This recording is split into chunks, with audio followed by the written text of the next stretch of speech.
welcome back to another episode of Honestly Bilal, the show for the aspiring ophthalmologist, where I sit down and talk with medical students who are interested in ophthalmology, with residents who are training in ophthalmology, and with current ophthalmologists in the field today. My name is Bilal Ahmed, and I'm a fourth-year medical student at the University of Toledo, and this July, I'll be starting my residency at the University of Iowa. And today, I'm joined by my guest, Gabriella Schmuter. Gabriella is a third-year medical student at Sophie Davis CUNY School of Medicine. So Gabriella, welcome, and thanks for joining me. Hi, Bilal. Thank you so much for having me. I'm a huge fan of your channel. I've been a huge fan since the beginning. Before we begin, congratulations on your huge match at University of Iowa. You must be so happy and relieved.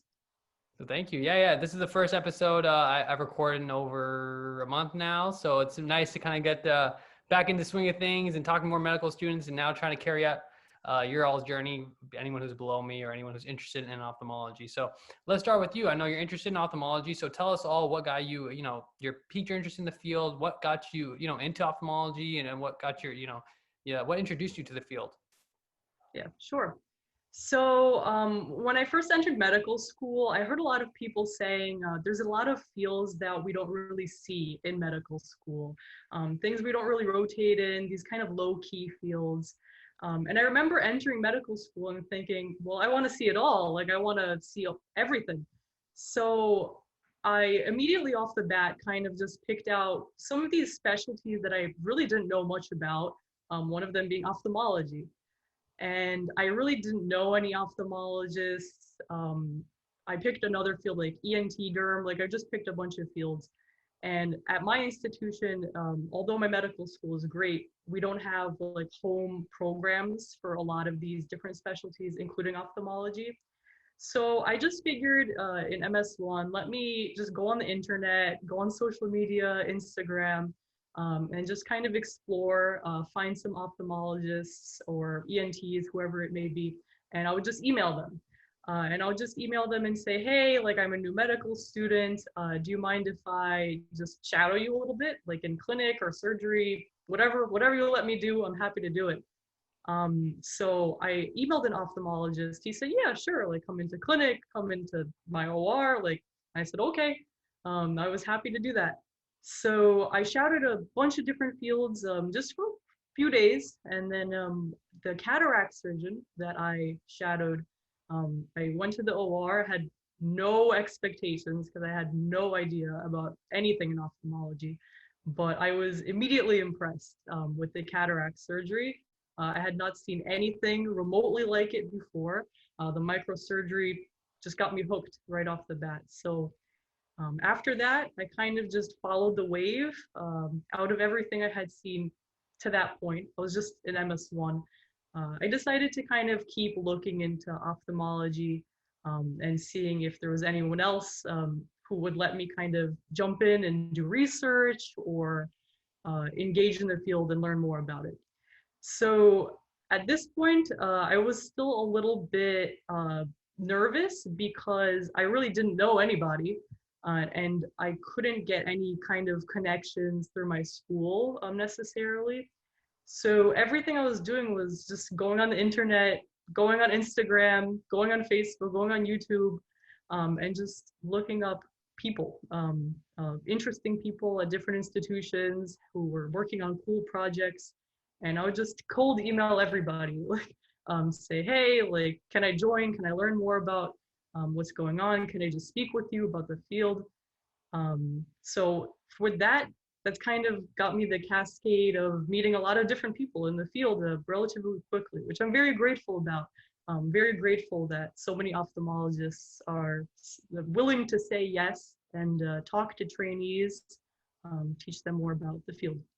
Perfect. Yeah, it's awesome. I actually didn't know that you go to medical school without a home department. As somebody who went through that experience just this last cycle, I understand what it's like. I understand what it's like to have to kind of, think about other ways to kind of go about it. And I respect what you're doing because I know what that's like. I did the same thing this last year. And I 100% agree that sometimes it takes that initiative to reach out to people and maybe even hear some no's. But for the most part, I was honestly surprised to hear a lot of yeses. And you never know what builds off that. So kudos to you. I hope it works out in a way that you find mentors that will be there for you. And hopefully you'll be that person for someone else someday too. So I'm wishing you all the best in that regard. And I think that you'll be a great addition to this upcoming fall when you apply. So, going off of that, Instagram, Facebook, YouTube, you mentioned, maybe some other people out there, or medical students who are interested in ophthalmology are wondering. So, I think it's really important as well to look up the names of people, or, find out who the names are in the field. Find out, once you start looking for the information, you'll find it. Once you find out, oh, this so-and-so is affiliated with this department, or this person's in my local area, I think that has a lot of power to it, because it gives you an idea of what to look for. And, you want to reach out to people respectfully, not overdo it, want to be in the boundaries that are, fair, honest, respectful. So do you have any advice about, you seem to have picked up some mentors pretty quickly. Was it just a matter of emailing? Was it a matter of, following up with those emails? I mean, I think that's a big part of it too. So tell people about that. You started early. So anyone who's out there who's an M1 or M2, tell anyone who's out there who's looking for mentors how you were able to achieve it. Yeah, for sure. So one, I totally agree that your channel is like the epitome of kind of like what I'm trying to convey, in that the power of the internet and social media and all this really is so amazing now as a resource for students, for trainees, to kind of connect with all these great ophthalmologists and leaders in the field, to get advice, to kind of understand what the next step is in training, or just to answer any questions, or get life wisdom even. So yes, so social media and the internet, really, I think just going all for it, like just joining a lot of different social media, following many different pages, kind of following hashtags and things like this, and just kind of getting an influx of content is very helpful. And then you mentioned like, oh, like I was getting a lot of yeses from mentors, but also this is just persistence in emailing a lot of people. I mean, I emailed a lot of people who had no idea who I was. It's not like I was part of their institution or anything. I was just some kid from a random medical school, like MS1, like, I was sending my CV, but I know, it's like people get a million emails per day. Like, why should somebody say yes to you? Which is another, just why I'm so grateful that many ophthalmologists do say yes, but many don't, and it's okay. It's just because it gets lost in the emails. So my tip is to send a lot of emails broadly.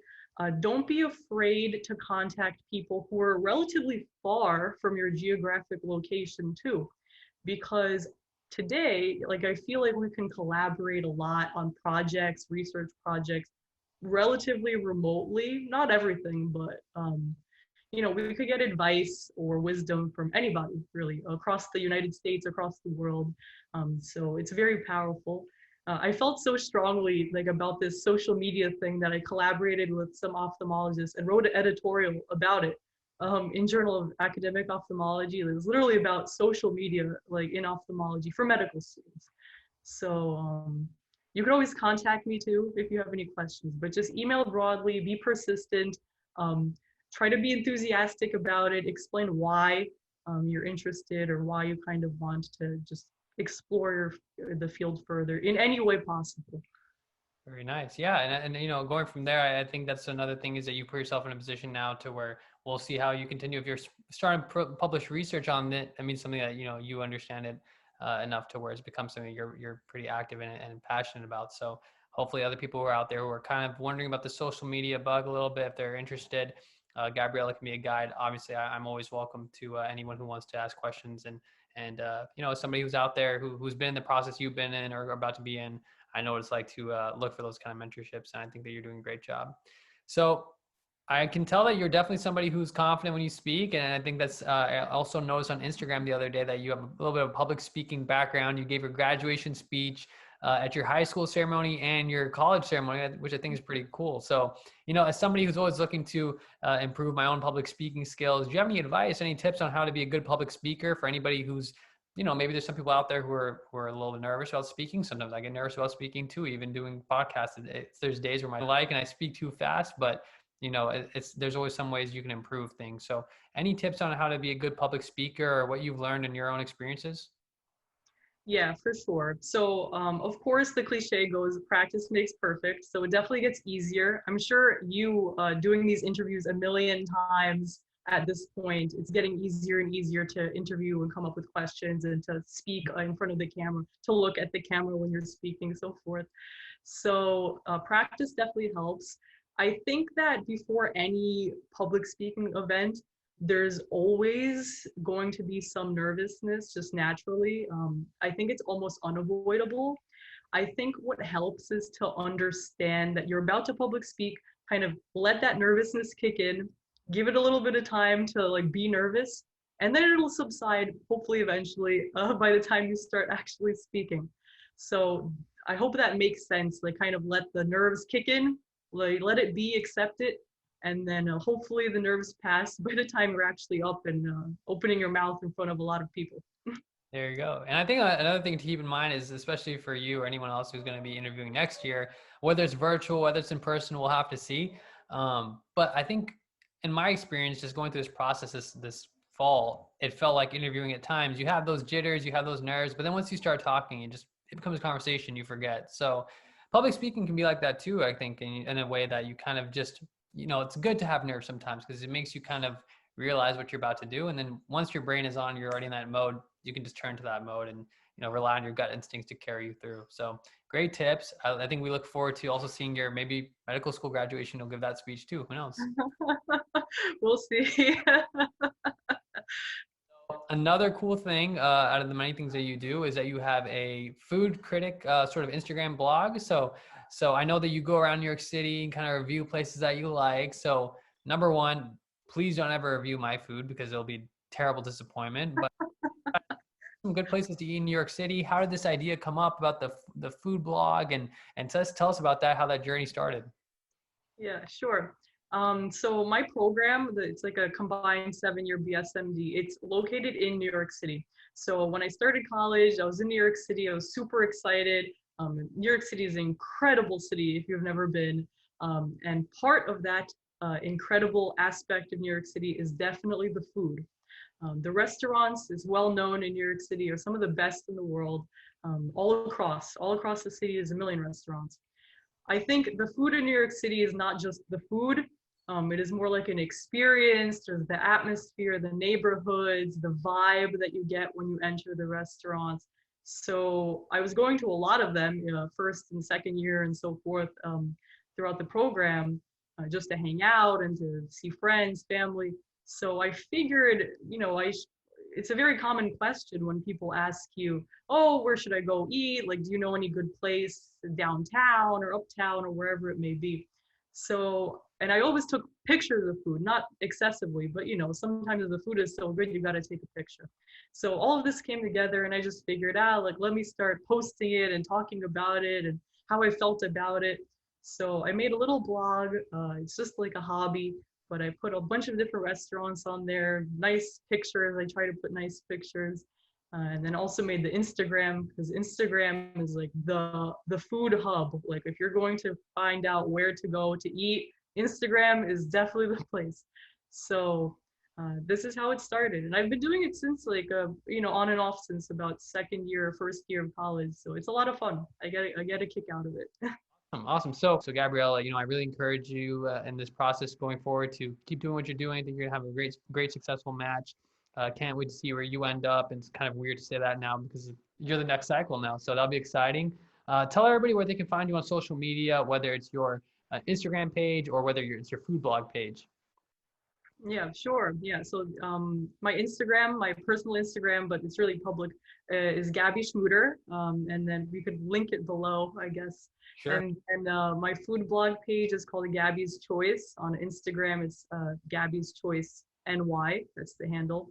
And so, yeah, you could feel free to follow me. I'm happy to answer questions if I could help. I mean, I'm still an MS3. I'm still figuring out all this stuff myself.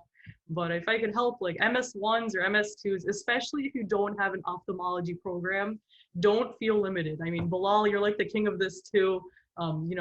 Don't feel limited by not having an ophthalmology home residency or institution or program.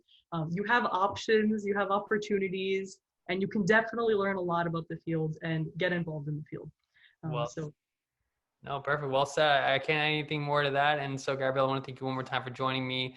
Can't wait to meet you in person someday and reach out anytime. Thank you so much for having me, Bilal, and huge congratulations again. I hope you've been celebrating like nonstop since your match. Absolutely, absolutely. Well, we'll talk soon. All right, have a good one. Thank you. Bye bye.